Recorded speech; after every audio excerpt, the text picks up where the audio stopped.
So, mate, if you want to jump up beside me here, and, Yeah. you might notice that he's wearing a brand new shirt. Yeah. Flying Doctor's shirt, and there's a story attached to that. Yes. We won't start there, but tell us a little bit about how you came to Berg in the first place from Poland, of all places. So I tell about how I ended up in Australia, or came to Berg? No, come to end up in Australia. Yeah. So it was all because of two Australian couple who came to Poland in the just post-communist time, and they started to spread the gospel. So there was Ken and Giselle Herweinen. So they came to our town to spread the gospel. I became a Christian there because of their ministry. I was a little boy then yet, and there was the whole story I'm going to tell later. But so after I finished my school, I started to pray about a Bible school. So Ken and Giselle were visiting Australia every 2 years for a few months, and they came to Double and met someone who told them about Cornerstone. So they came back to Poland and they told me about Cornerstone. I applied and I was accepted, and that's how I ended up in Australia, which was I had a very different view of Australia in Poland, and it was so different here.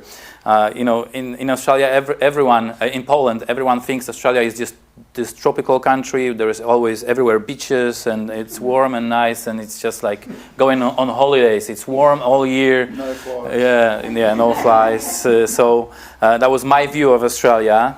I ended up. I flew to Brisbane, so it was like this. I went to Sunshine Coast, but then they put me on a train, and I came to Dubbo. Stayed few days here, and then they put me on a bus, and I went to Berg. So I went to Berg.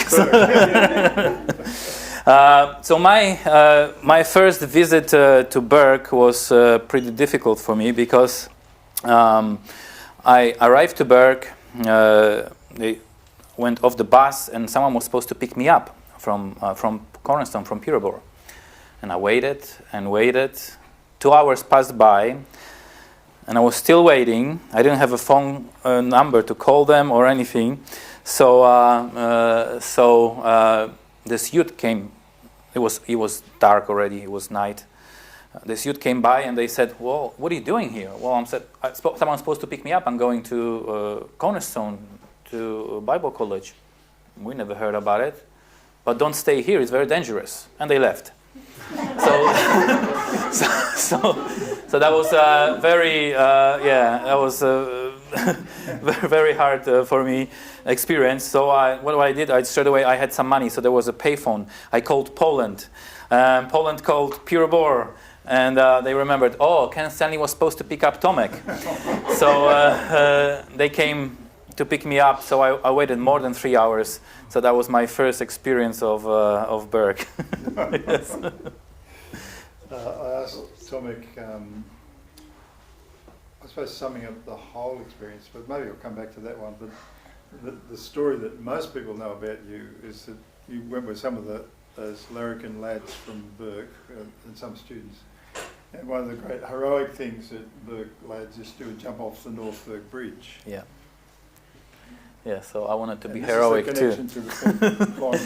So that was about a week into our school. Everyone was saying about jumping from the bridge. I said, "Yeah, I'm going there. We're going to do it." So all of us went together. We took a van, drove there. It was a nice and warm day, very hot day, and that was January. And so we started jumping from the street level, and I had this great idea. Well, no one's jumping from the top, so I just climbed the top and jumped from the top. But while I was going down, jumping, I lost I was going down with my legs, but I lost my balance. So I ended up hitting the water with my bottom and my back. So it was like hitting a concrete. So that was very painful. I didn't know what was happening with me. So I was underwater. I couldn't move my legs. I couldn't get out from the water. So I tried hard with my hands only, just to get out from the water, go up. And the guys were thinking I'm just playing around because I was underwater for so long. So finally I stick my head out of the water, and I couldn't even shout for help or say anything because I was in such a big pain. And I noticed that I had blood everywhere on my face. Blood was coming from my mouth, and so I tried very hardly to just go on shore, and this is where I lost conscious. So from what the guys were saying, they finally realized that something was wrong with me. So everyone went down, and they were thinking what to do. So they took their towels, they put it under me, and they carried me to the van, and then took me to the hospital in Berg. And in the hospital, I was unconscious in all the time. There was only like seconds that I remember opening my eyes and something was happening, and then I opened my eyes, something was happening again. The people were all the people were bowing next to me, and then I was in the car, and then I just saw the lights on the ceiling in the hospital. So in the hospital, they did some scans, and they said they cannot treat me here. I have to get as fast as I can to a bigger hospital where they can treat me. So that's where the flying doctors came. So they took me on a plane. I was unconscious. Mari, he was the director there at the Pierre Bourse Center. He went with me. I don't remember all of this because I was unconscious. But they took me to Dabo, and they did more scans over there. And what they found out is that two of my vertebrae were squished together. And the bones were just all over there, but the bone, one of the bones was touching my spinal cord. And so I was paralyzed. Like they did said some tests, I didn't feel anything. I was paralyzed waist down.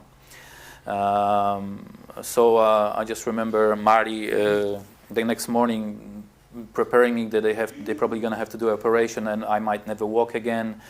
So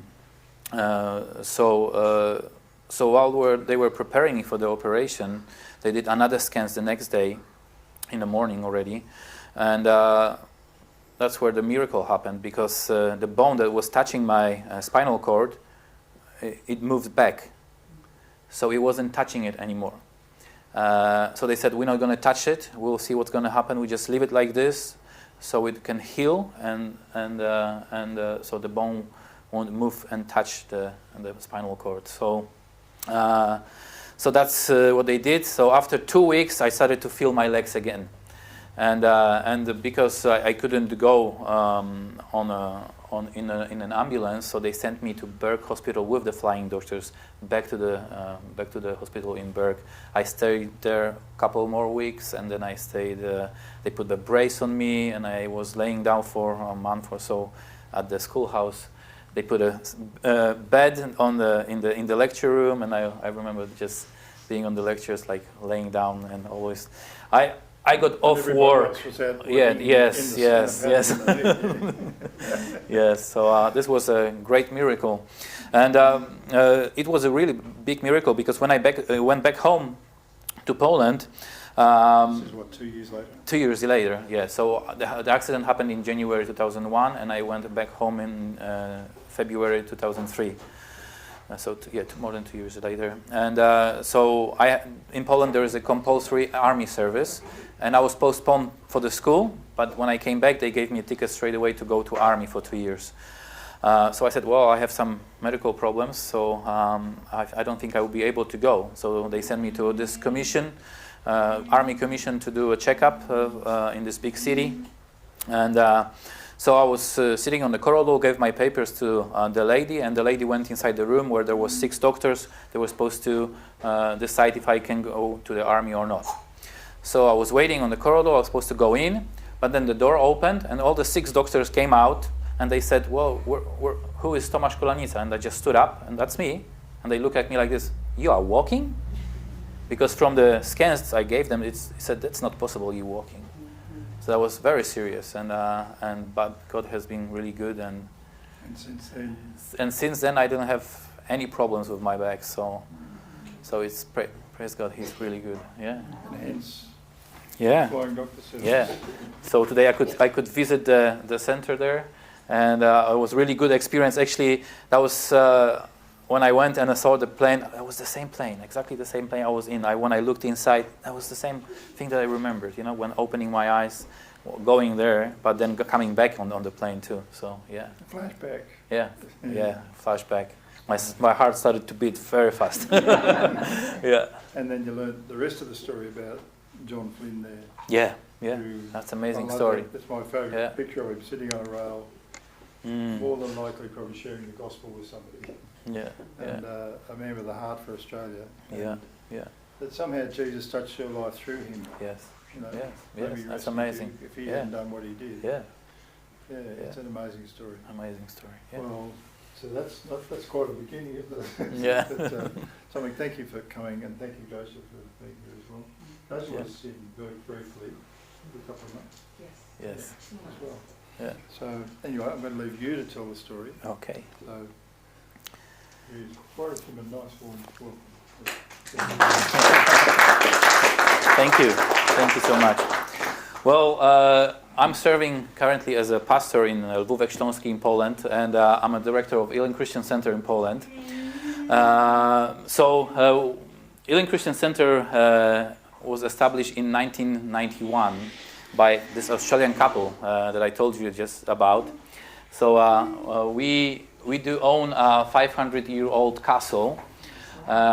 This building was built in 1550, and it has an amazing story. For the full 500 years, God has been using this building, and it was built actually for His glory, which I'm going to say to you soon. So this is the castle. This is the grounds of ELIM Christian Center in Lwówek Śląski, Poland. So this is my family. My wife Gosia, she's here with you today. My son Nathan, he's 20 years old. My daughter Emma is 15 years old, and this is our dogs. Yeah. So it all started with this couple, this Australian couple, Ken and Giselle Hewainen. When they became Christians, they had this strong desire to serve God. So just as they got married, they wanted to serve the God with their whole heart and whole life. What they did, they went to a Bible school. God opened a way for them to go to a Bible school in the United States. So they went to the United States to a Bible school. I don't know if it exists anymore. It was called Sunshine Ministries. And so they went there. They finished the school. The school sent them to Europe to serve military kids at the U.S. air bases in Germany. So while they were there in Germany, they got this vision from God to go to the countries that just got out of communism. So this was Poland, Hungary, Slovakia, Czechoslovakia, and all those countries. So they had this vision. So they got a double-decker bus from a junkyard. It was in that was the town bus in Heidelberg, but it was already a junk because it served already when they got it for 30 years in town, just taking people to wherever they needed to go. But so they bought this for 500 marks, German marks, which would be I don't know, equivalent of $100 probably. So they got this bus. They had the vision to make this bus like a place where they can just drive from town to town and spread the gospel. They did a cinema on the top where they showed the Jesus movie, and on the bottom there was like a coffee place where people could talk. They could pray together. So they started to renovate this bus, and this is how it looked when they finished. So this bus like this went and spread the gospel with them. So they went from town to town, and this was very. So this is in Poland, in a town next to ours. This was very something exotic for Polish people. When they saw this bus, everyone wanted to see what it is, because we were just closed country for so many years. We couldn't get out of our country. We were just stuck in there. No one had anything. So this was very good tool actually for them to spread the gospel. So they started to do this, and so while they were driving the bus, they were driving through our town, Lwówek Śląski, and they were not supposed to stay there. They were not supposed to do their evangelization there, but their bus broke down in our town. So it broke down. They couldn't do anything about it. They didn't have any spare parts. They couldn't get any spare parts in Poland, or anyone who could help them with a bus like this. So they were stuck there to wait for help to come from Germany and the parts to come from Germany. And the communication to Germany was very hard to get people coming. So they were stuck there for a couple of months. But while they were stuck there, they said, well, we can just spread the gospel here. So they started doing it. And it was hard for them because they didn't know much Polish, but they had a translator which couldn't be with them all the time, just from time to time, you know. So what they started to do is they started to make peanut butter and jelly sandwiches. And this was the magnet for all the kids. The whole town would go there. All the kids in the town. I was one of them. This was so new for us. We didn't know what it is, you know. It was amazing, and we heard that they are giving away bikes because someone got a bike, you know. So we went there to get a bike. I didn't get one, so I was very disappointed. So many kids started to come, and then the kids started to tell their parents. Many parents started to come, and Ken and Giselle started to share the gospel with them. And many of them became Christians. So this became this little community of Christians. We went there. We had a fire with them. All the kids would hang out there. They would do like sausages and you know, everyone was that was something new for everyone. Everything was new over there. So they started doing like kids clubs and vacation Bible schools. So they had some help from the Americans that came to fix the bus, and they did this first Bible school. This is the kids that came to the first vacation Bible school, which was for the whole week. And I'm one of the kids over here. Can you find me? You can pick the American. That's me. Yeah, here. That's me. Yeah. So on this camp, I became a Christian. So on this camp, I first time in my life heard about Jesus. First time in my life heard about His love. Even though I had a Catholic family, but I had a really abusive family. My dad was an alcoholic. My mom was very abusive too. My dad would just he would actually would beat. Beat my mom up, beat me and my brothers, and so he would be drunk most of the time. I never wanted to go back home. I remember praying to God, please give me a new parents. So it was really, really bad at home. So I became a Christian here, and actually I didn't live in this town. I was there for holidays because my mom usually when the school holidays started. In Poland, that's 2.5 months. My mom would drop me off at my grandma's and then pick me up at the end of the holiday. So it felt like my home because I spent 2.5 months of a year over there. And so when my mom came to pick me up, I told to her, well, you have to come and meet these people. I never met people like this. You never met people like this. You have to come and meet them. So she came and she met Ken and Giselle. And after a few hours, she had a long meeting with them. After a few hours, she came back, and she was already a new person. She was already a new believer, and it's a real thing because I experienced a new mother at home, which wasn't cursing all the time, which wasn't saying you're stupid, you are just dirt. You know, she was a new person, and then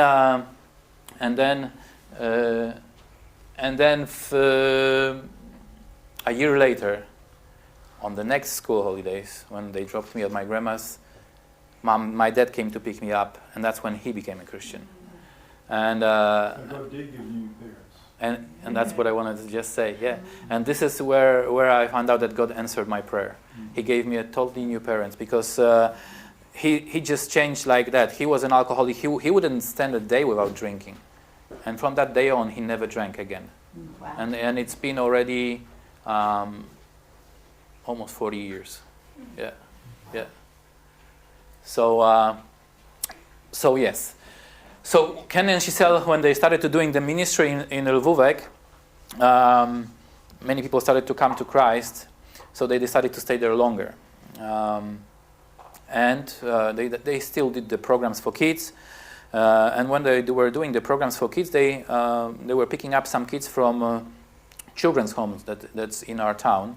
And when they're going to the children's home, they were driving next to this old abandoned building, this old castle, and they were driving like a few times a week next to it. And one day they felt really strongly in their heart that God is saying to them, this is going to be used for my glory. So they decided to, well, let's find out what's this building. So they went to the mayor. The mayor said, well, this is a building that no one took care of for many, many years, and we want to sell it. So we're going to do an auction about it to sell the building. So they did the auction, and Ken and Giselle didn't have any money to enter the auction, but they did anyway. You didn't have to pay money up front to enter the auction. So they entered the auction without no money because they believed this is what God wants them to do. And they lost the auction because someone else bought the building. There was this businessman from Warsaw who came, who said he's going to build a hotel there, a casino. And they didn't understand why, but they prayed about it, and they felt strongly, this is still going to be used for my glory. That's what God said to them. So 3 months later, the mayor calls them and says, well, the building is for sale again, because the businessman didn't pay for the building, and it's on the market again. So they entered the auction again, and this time the starting price was lower, and no one else showed up, so they won. So they won, but they had a problem now. They didn't have any money to pay for it. So they were praying, and this American people who you see on this picture here before, they were coming to Poland at this time probably once a month to help them with the ministry because it was growing so fast. So they came to visit them again, to help them with the ministry, and they said, well, we had this strong feeling from God that you need this, and they gave him envelope with money. And it was exactly enough money for the first payment, because they were supposed to be done 2 payments, one in 30 days and one in 60 days. So they got the money for the payment, and then the same way they got the money for another payment. So in November 1992, the building became their property. So this is how they got the building. So that was just falling apart. You know, it wasn't livable. You couldn't live in it. There was trees growing everywhere, and it was just falling apart everywhere. No windows, no doors, no pipes, no electricity, just nothing. But there was so many already newborn Christians there that the Ken still moved to the property. They lived in their caravan, and all the people who became Christians, because it was post-communist time, no one had jobs, because everything went private, and suddenly there is no jobs for anyone. You know, you have to do your own businesses and stuff like this. So in our town, no one had any jobs. So all the people went together, and we started just to fix things step by step. Just people from the community just working together, and not even 6 months later, it looked like this. So we had people who could do windows, they did windows. We had people who could do doors, they did doors. Everything was made on the spot. All the windows, all the doors, and everything that was used for the renovation there. their vision was to help people and help community, and through serving people, show the love of God. So that was the main thing for them, to just serve people. So we started to do lunches for people in our village, and then the school asked us, because the kids that were coming to school, they were from poor families and they didn't have anything for lunch. The school couldn't provide lunch because there was no money. So the school asked us if we could feed the kids. So we started feeding the kids, and we did this for 25 years. Every day, every single day, we would feed the whole school. This is lunches at the castle. This is actually my wife over there. Yeah. And so we had I told you we have a children's home. So it's right next to the castle. There is a children's home for disabled kids. So we started to do a ministry with them. So we said, well, what can we do? And we didn't know about it, and even the school didn't know about it. About horse therapy for children from Australia. So he said, well, let's do this, because there is nothing like this in Poland. So we started to do horse therapy for those kids. So we got some horses. We had to learn how to take care of the horses and everything. So it was all new for us. So we started to do horse therapy for the handicapped children, and this was and it was going on for many years, and we don't do this anymore. But because they changed the school, it's more for now for other kids than the handicapped. So yes. So this is how we did. So another thing we did, we had this bus. And there was a problem with healthcare. We had one hospital. We had lots of villages around our town, which had no access. There was no buses. People didn't have cars then. So they needed some help with the doctors. The people got sick and they were just laying home and no one could help them. So we decided, well, we have good contact with the army base. They have lots of doctors and nurses. Let's do something about it. So we started doing a medical mission, medical bus missions going around our town, different towns and different villages. We had a team of doctors and nurses coming, and we did this on weekends. So on one weekend we would see about 600 people. This was a great time because people, the whole villages would come to the bus to be checked up. Even if they were not sick or anything, they would just come, because it was so exotic for them, I guess. And we were giving them vitamins, nothing that needed prescription. Because we couldn't do this. But we did this for many years, and it ended too because this is one of the missions. There were people coming and we did checkups. So we did checkups, and then we did inside place where not only we could give them some vitamins, but we prayed for them and shared the gospel. So that's what we did here. So this is the pictures of it. Another thing we did, because post-communist Poland had really big trouble in the villages. There was no running water, no electricity. The people still didn't have bathrooms in their homes. So what we did was just helping the people get into more livable conditions, better conditions for living, especially the elderly people that were living by themselves.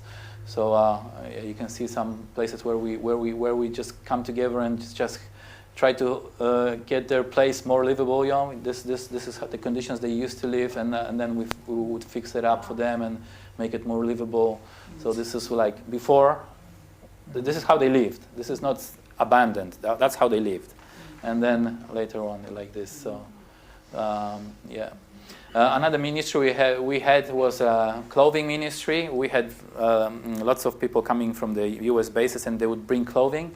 So we would set up this clothing room, and people from the villages and from our town could come and take anything they needed. And so we had a time of fellowship first, and then they could come and take the clothing they needed. So we're still running this till today. So we had lots of people. We would drive to the villages because they couldn't come. We would drive and pick the people up, and so this was before, and this is now how we're running it now. We got a different room now, and we're still doing it. And we were thinking it was dying down a little bit, but then Ukrainian war started, and there were so many people who needed clothing, so this grew to bigger and bigger and bigger. So at the moment, it's we have it very big, and it's open for people to come and take what they need. Okay, so that was happening. That was like Poland. That's not Poland. So that was happening, and I didn't tell you about this. So when my parents became Christians, a year later, they were very unhappy with their lives. They were just going to work and just living a normal life, and they felt like there's something more to life, you know. So they really wanted to serve God, and so they told this to Ken and Giselle, and they said, well, why don't you come and work with us? So year after they got the castle, my parents moved to the castle with me and with my family, and became missionaries and helpers at the mission. So I actually from when I was 13 years old, or 13 or 14, I lived at the castle, and I experienced and I helped with all this, like a boy, you know, running there and helping with these things, just just being there actually. But I had this strong desire. I want to be like these people. I want to be like that. So when I finished my school, I wanted to go to Bible school. So Ken and Giselle told me about Cornerstone, and that's my first year in Cornerstone. I arrived to Australia in the year 2000, and then that's the first year I did in Purebor in 2001. That's me here. Yeah. So I have some pictures from there. I don't know if you want to see the pictures from Cornerstone there. Henry, do you want to see the pictures? So this is where the Berg Bridge. Well, this was not on the accident. This was later. I was trying to do pictures to remember the story, my story. So I climbed. That was so scary for me to climb this. I was half a year after accident.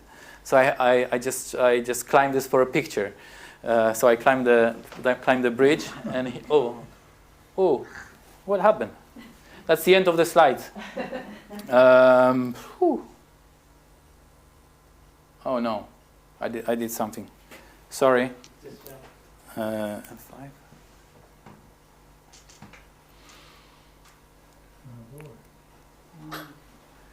Do I have a mouse here? It's quite a story, isn't it? They've stopped people climbing the bridge now and jumping off. Yeah, they took the runways down there. Took the wrong way along. Well, you can still get up there. They will. Slideshow. Need to hear the Tonic story. Play from cards. Yeah, should show this there. Okay. Yeah. Yeah. So what was the bridge? So yeah, this was taken. So I tried to. So that's where I actually jumped from here. I couldn't go there. I was too scared.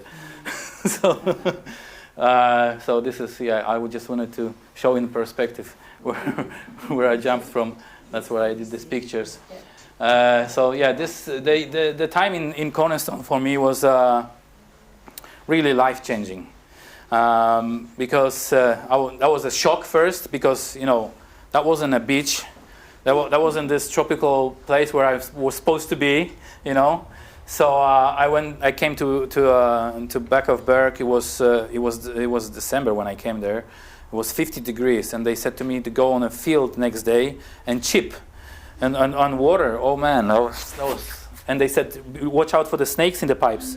That was. Yeah, do this, but watch out for the snakes. So that was just pictures. That's Henry here. He was with me on the first year. So actually, that picture was taken I was while I was still in the hospital in Berg, and they brought me some cola, and I couldn't drink it because the lady said I can't drink stuff like this now. So Henry got it, and he was very happy. And that's Paul. Yeah, that's the same year I was in Pure Bore. Yeah. So and then I went on a team to Ballarat. So that's the picture of a team of Ballarat, both teams I think in Ballarat, both teams, and a picture with Mari. And that's our team, Alfred Tom team in Ballarat. All those youngsters, look at them. Yeah. Jolly. Yeah. Some fun pictures just to remember. So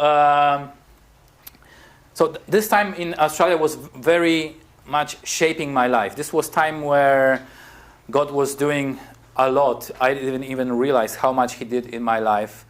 It was so hard for me to be here, but it was so good being in a community, hearing about Jesus, reading the stories, and having the time of fellowship together, and then putting it into practice and living together. It was just amazing. That's why I remember it. I'll remember this to the rest of my life, because this had the biggest impact on my life and how I was thinking I wanted to do God's work, but I was never prepared for it. This time in Berg and in Australia really prepared me for what God had next in my life. That's the hardest time to Yeah, washing the dishes. That was the hardest time. Yeah, I had really hard time here, and but this whole experience was life changing for me. And when I came back from Australia, I could say it honestly, I was a different person, totally different person. More mature, even though I just played around and did stupid and silly stuff here. But at the end of my second year, I had the hardest time of my life. I just didn't feel I have any purpose in life, and there was so many things happening in my head. But I remember this time that Marty came to. I did something really stupid, and Marty came to Ballarat to pick me up and took me to Berg, and had this. I had this wonderful month of just working out stuff with God and talking with Marty every day and reading books, and that was time when that God really showed me many things from my past, from my childhood that I didn't take care of, like the things that really were there and they were hurting me, and because I was so abused when I was younger. So there was, and this was the time that I dealt with all of this. And first time in my life, I felt like I'm totally free, like this whole big burden or the weight just fell off my life, and I was free finally. So and this is this and yeah. So this all happened here, and this God used all of this the whole year and all the situations to really work in my life. So in year 2003, February 2003, I went back to Poland. This is some more stuff we do in Poland, but I was asked to become a youth pastor in our church. So what the first thing I did, I just did whatever we did in Cornerstone as a youth pastor. So we did what was the thing that at the beginning of the year there was this what was it called, Radical Christianity? Yes, do you remember this? So I just did a conference for the youth, and we did the Radical Christianity for the conference. We spent the whole week together, and we lived like in Cornerstone. We ate together and had lectures, had fun, and so that's what I did. I started to put the stuff that I learned here, and our youth group really grew. We had more than 100 youth in our little town. That was huge. We had more youth than old people. I mean, than all the people in the church. So yeah. So few years later, I was asked by Ken, who was the pastor of our church, to become the second pastor.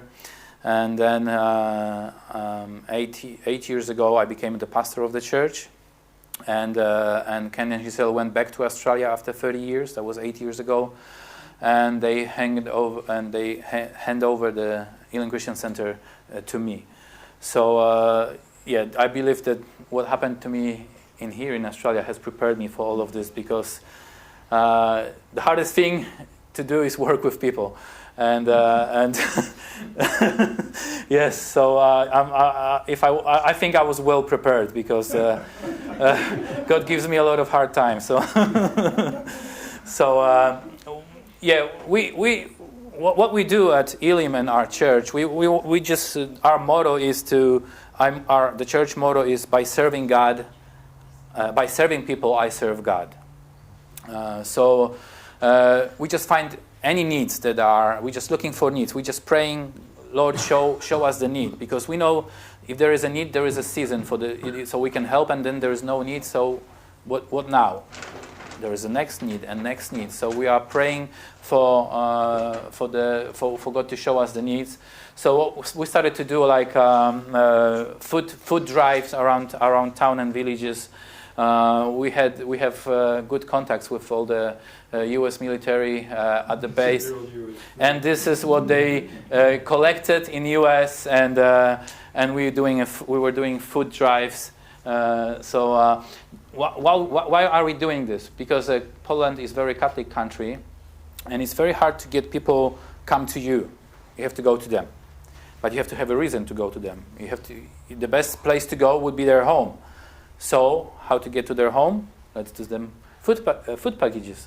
Everyone welcomes you then. So they did, and this was the great opportunity. They're doing the food packages here, putting them together, and then we we deliver those packages, and this is the time when we can go into their house, hear their story, not just hand God loves you and goodbye. We spend a lot of time in their houses, and we become good friends because they are so drawn to people who want to hear them, and they want to say and they want to speak. So we listen, and then we share hope with them. We pray with them in their home. So this is a really great tool. Has been a really great tool for us for many times. Another thing we do in our mission, because there is a big unemployment in our town. Our town doesn't have any factories, no farming. So many people don't have any jobs. To get a job, you have to go to another town, or the best place to go for the people is to go to Germany, because the pay is 4 times higher there than in Poland. So we had lots of unemployed people in our church. So we were praying, how can we help with this? You know, these people need jobs. So one year there was this lady who visited us, and she said, she was looking for some nativity sets that maybe, and she said, maybe do you make some, or can you make one for us? We said, well, we try. So we started to do a nativity project. We started to teach the women in our church how to sew, and we started to do nativity projects. So each family in our church has one postać. One feature, so like a donkey or a Mary or a Joseph, and so she sews only this one thing. So she would learn, and then this lady would sew Joseph, and another lady was So you can see this. This is how they did this, and so this and we found out that this is best tool because Americans love this, and we go to the U.S. bases. They have the Christmas markets. In Germany, and they love to buy something like this. So we go with all the sets we make to those Christmas markets, and we sell them, and the money goes to those families so they can make a living. So the war in Ukraine, the big war, like the official war, started 3 years ago, and and I just remember when we found out that Russia invaded Ukraine. There was all over news, and we started to pray, God, what do you want us to do in this situation? So we felt really strongly that we have to take, because we heard on news that there are thousands, hundreds of thousands Ukrainians are going towards Polish border. So those people would need help. So we turned our mission, our church, all the buildings we had into a refugee center. So we started to receive refugees. So this is this is the first family that came to the castle. They drove actually. They drove in their car. There's 6 of them and a dog, and they drove in their small car for a few days to get to us. They had to avoid the Russians, and it was big journey for them, and they finally made it to the border, and that's where we got them. This is the car they arrived in, so a small car. So we started to receive more and more families every day. We started to get calls because we registered ourselves in the government as a refugee center. So then we started to get calls. We would get calls day and night. I wouldn't be home for weeks. I would be just going to the border to pick people up, to train station to pick people up. We had so this is small. So this is our Sunday school room. We have turned this into like a eating place for them. More and more families started coming. So this is at our church. And when the people started to come, we were the first in town to take in refugees. We had hundreds of them, but we could only feed about 200 at once. So. But then what we did was the main reason was to find them a home and a job, because we knew this is not going to be just they can't go back there after a week or so. So we had the rotation of people all the time. But when we started to do the refugee center, people from all over town just started to come day and night, bringing donations and food and pillows and because they needed everything. They didn't have anything. They just came with a just plastic bag, and that's all. So those people who came to us, they received everything they needed for living. So God was really really good in this. So this is like the donations coming. Every day. There were donations of even bread and sausages of like the bakery would give all their bake rolls to us and stuff like this. So this is our Sunday school room. We turned into bunk beds and rooms for them. Another. This was an office before. So we cooked for them. So we had cooks coming. Like this is the old people that you can see there. They're the people from our church that gave their time and to help. So this is one of our trips to the border, to going to pick them up. So we had these people, and we became really good family with them actually. So this is a wedding we did of a Ukrainian couple. So they came they came separately. First she came to our center, then he found her at the center, and they were engaged before. So they decided to have their weddings at our church. So this is their wedding at our church. We started doing. We knew that God is calling us to do more with Ukrainians. So that was amazing because while we were helping the refugees, God gave us 2 vans. They were donated by someone. Those vans, and we didn't know why we need so because everyone was bringing the things for us. But then it all clarified that God wants us to go with humanitarian aid helps to Ukraine. So we started doing this. So this is one of our trips to Ukraine. This is actually a picture in Ukraine already. Winter trip we did. So this was one. This is our first trip to Ukraine. We went. We got some contacts in the churches next to Russian border, deep into Ukraine. So we would drive there 2 days straight to the border, to the places where there were fights, and we got a permission from Ukrainian Ministry of Defense to go into the front lines where they were protecting this town. They were fighting with Russians for this town. So we went into this town and brought all these vans full of food for them. And it was so.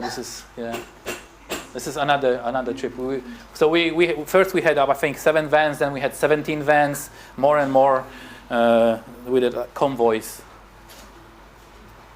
So this is where we went on one of the cities. The people still live there, in buildings like this. No power, no water, no windows, but the people still live there. So this is what we found there. So those people live there. So when we came there, many help would go through the Red Cross. They would go to the government, and the government would distribute this. And the soldiers that were, because when we went to this town, the soldiers were escorting us, and they said, "It's so good that you are coming here, because the help that came before, the government people took it and they would give just one small thing to the people, and that's it." And they said the people need your help, so they are glad that we can hand the food straight to the people. So when we arrived there, all the people from the town gathered around us, and we started to, how we could just give them some hope, pray for them, sing some songs, and then we started to distribute food to them. So yeah. Okay. Another thing we do is day camp. This is the thing that's been growing in the couple of last years. We used to run VBS, Vacation Bible School, but in our town, this became known by the people that this is only for poor kids. The doctors, the people from government, the teachers, they will not send their kids there because this is only for poor kids. So we were thinking, what can we change? So we were praying about this, and then God gave us this idea to change the name and change the format. So we did this, and we said, okay, please come for day camp, which is it says jak się mówi przygoda? Adventure with an English language. Because we had some people from US coming and helping us, so we said, okay, let's teach the people, let's do a VBS with English lessons. So we did this, and we called it Day Camp Adventure with the English Language, which is run by the native speakers from USA. And then the whole town wanted to come. So all the kids from doctors, everyone. So it's been growing and growing. Every year we have more and more kids. And so this was a couple of years ago. The kids. So which we turn our church into this big, like each year we have a different theme. And it's they know it's all about God. They're going to be learning from the Bible. They're going to be doing some. They're going to be learning Bible verses. They're going to be hearing Bible stories. Plus, there will be English lesson. So, and they all happy about this. So, so this is what we did, and it's been growing and growing. And so this is a group of the U.S. They are coming. They came last year. That came last year from Texas. Dallas, Texas. They come for a week and do the program with us, and then they leave. So this is in our church. We have so it's like we do a beginning introduction with some songs all together, and then we split into groups. 6 groups of this year was 35 kids in each group. So we had over 210 kids this year, and we had to say no to 50 because of the fire hazard rules and stuff. So it's been growing and growing, and we are thinking of next year maybe we're going to have to change the location because we don't have enough space. So we do a day camp during the day. So it's from 10 to 2. Every day they come for the time together, and then we do evening activities. So this year we did a men's meeting, Texas barbecue we called it, and because it was Texas barbecue, it's all about the name, you know. It's all about saying something that's exotic for them. So Texas barbecue, men wouldn't normally come for meetings. They would just drag it, you know. 70 new men came because there was Texas barbecue, you know. So yeah. So then we had a women's meeting. We had like a family night with all the parents and kids. And this year we had 450 people showed up at our family night. So it's been growing and growing. Praise God for this. And this is a picture from February. This is our town from. I have problems with the month. September last year. That was September last year. We had the flood of the century. Actually, this doesn't even look bad because our town has been protected by the new flood protecting. They did build this flood protecting around the whole city, so it just little bit water got out. But the town next to our town, Vleń, was totally flooded, and so this is another picture of the flood. So this was in September last year. That's the streets in the town. That's the school. You know, you see how much water there is. Yeah. So flood happened, and as always, God, what you want us to do?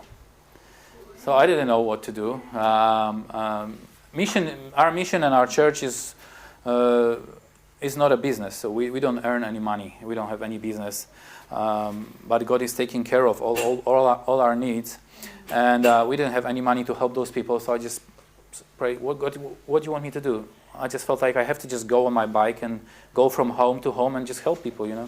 So I did this straight away. I went from home to just knock and what can we help? So I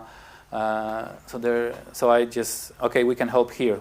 Let's get some people from the church. Let's help there, and the next place and next place. So this is where we were fighting to put the sand so the river will not flood one of the stores in town. So this is people in our church, from our church, and then so when we started to ask people what we can do, and we heard about their needs, God started to give. So there were some donation started to come because we just advertised we're going to help the flood victims if you can help. So we started to help, and first we just brought them water, supplies for cleaning, lots of water.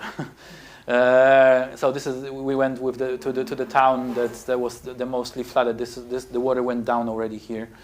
And then the people from our town, not the people from our church, but the town people noticed that we are helping, so they started to bring their supplies so we can help in the town, in the next town.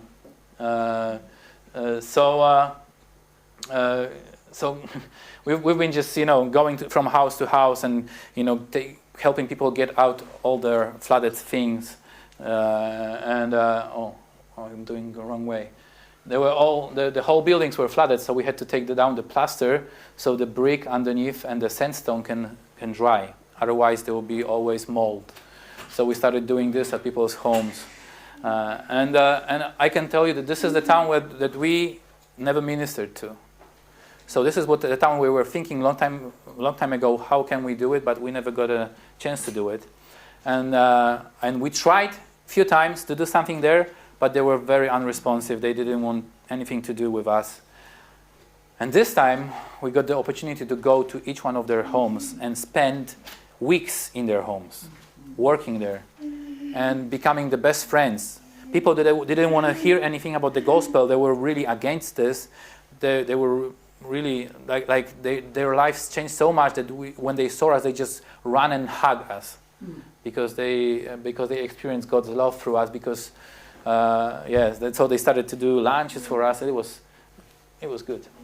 So different houses. This is all different houses. We do help.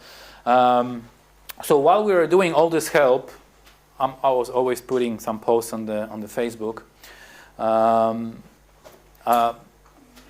Jak się mówi fundacja? Some humanitarian association or foundation, how you call it,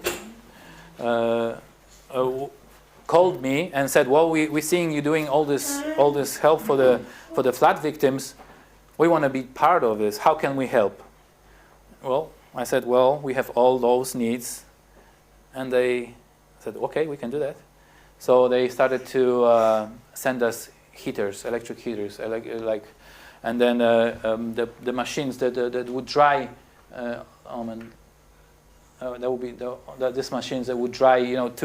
To take the humidity of the air. Then they would supply. Oh, this is still work, or like these machines here. We started to get lots of volunteers coming from all over Poland too. So they would call us, how can we help? How can we help? So we did this help for flood victims for more than 8 months. Every day, every single day. And so we had lots of volunteers coming from all over Poland. We had even volunteers coming from the United States to help us with the flood over there. So some of them were taking down the plaster. Others were, when they were already dry, they would put the plaster back on. They would help renovate everything. So even a castle in Vleń got flooded, so we helped there too. So this is some people from US that came to help. So this is the foundation that started to send stuff, the whole trucks of things. So through the help we did, there was over 250,000 zloty of help they sent us. That's over $100,000 of help that that went through us to all those people. Every single town house in the town got help from us. So they, kitchen supplies, anything, because they lost everything. They were just empty houses, like the heaters, and then this is furniture. So there will be like couches, furniture, everything. So this is already fixed. One of the homes already fixed. So new doors or new furniture. This is all donated. The new furniture, everything was donated by the foundation. So this opened, like I said, for us a way to spread the gospel in Vleń, in this town. So then we started to do more ministries in there with Christmas ministries. We started to do there because we had an open way already. We could go anywhere we wanted, to any house. We started to do food packages in this town too, and visit the people there.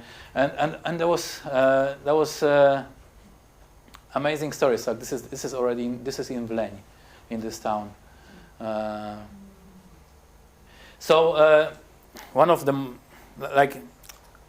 One of the stories that I had, there's so many stories there about. We went to this lady's place. I don't. Oh, she's maybe on one of the pictures.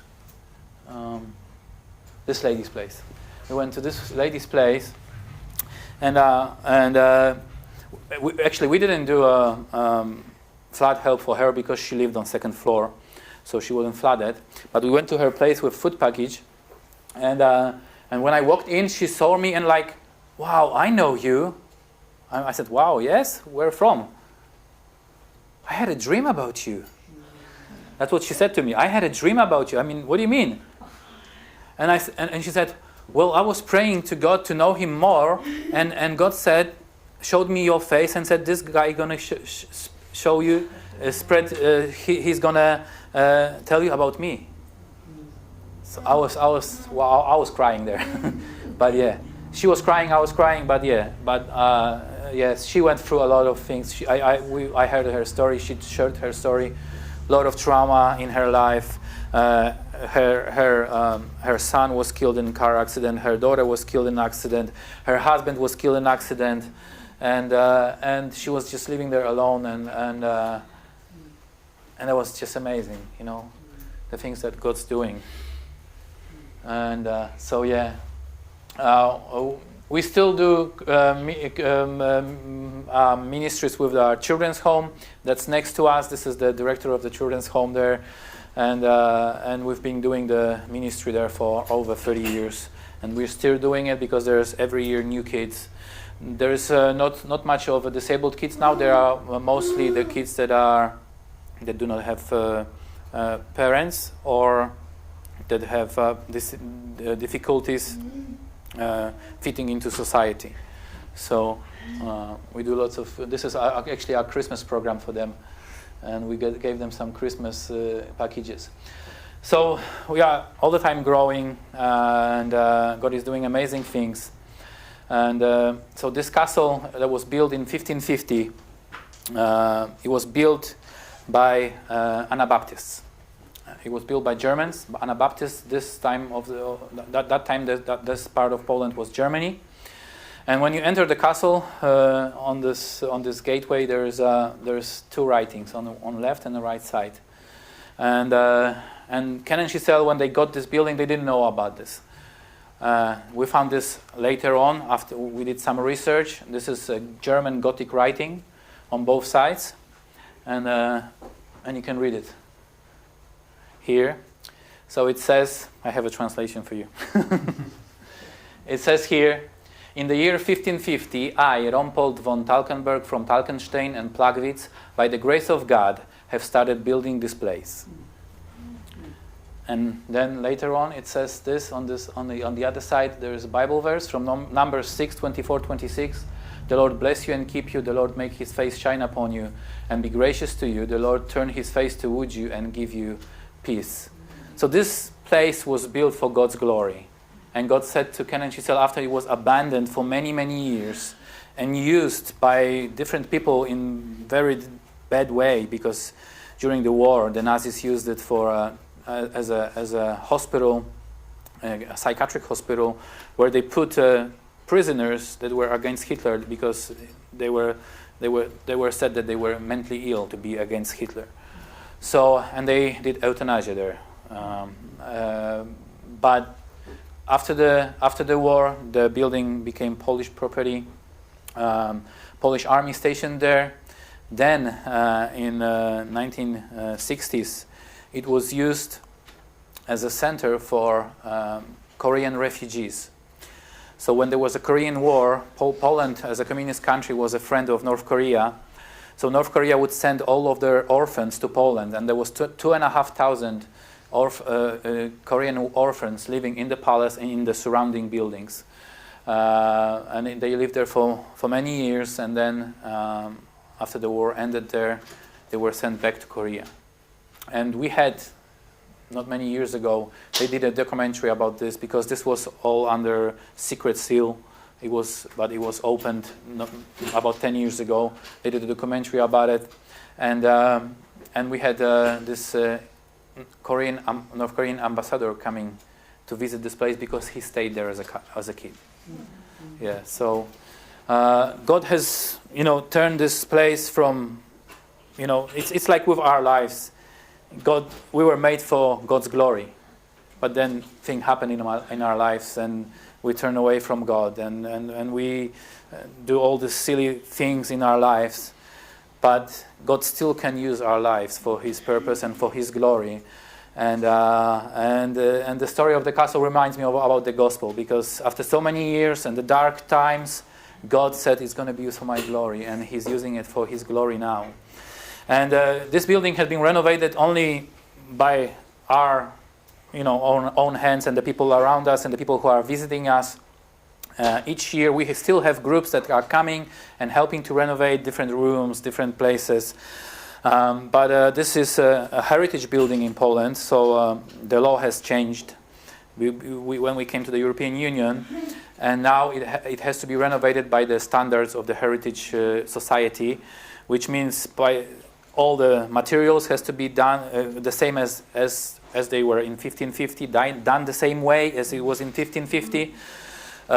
So we are waiting to. We have been forced by the government to renovate the building that way, which is very expensive because they appraised the cost of renovating the building to 50 million zloty, which is $25 million, Australian dollars, and because it's a huge building. And they said if you're not gonna start the renovation within 2 years, you're gonna get a fine, and then you're gonna get a. So the first fine is 500,000 zloty. Then there is a next fine, a few million zloty, and then if we don't do it, they take over the building. But it's been given by God, and it's been taken care of Him for so many years, and with this we started to pray about it. So God has opened a way for us because the paperwork to just start the paperwork, all the projects on the paper and all the paperwork to renovate the castle, it cost us 100,000 zloty. We didn't have that money, so we started to pray about it, and just like always, God provided. So we are at the moment, we've paid for the whole paperwork. At the moment, we are in the process of getting all the paperwork done. And the company who does all the paperwork for us, they are applying for a grant from the government. So actually, government is going to pay for the renovation because the company, the way they did the project, the government will give 99%. We only have to pay 1% of the costs. So God is faithful and good. So on the beginning of the slide there was a Bible verse, not by might and not by power, but by my Spirit, says the Lord. It's going to happen. So this is the Bible verse that's been with me for all the time. What I'm doing in this ministry, because each day with all the things we have to do, it's impossible. Everything is impossible. Everything is impossible. But I have to learn. It's not by your strength and your wealth and your resources. It's God who's doing it, and he's being faithful when we look to Him, and we So, thank you that I could share this with you, and I just want to say that Australia has been the biggest had made the biggest influence on my life in this, and I know that the way God worked through my life here that has prepared me for doing what I'm doing now. So, thank you so much. Thank you.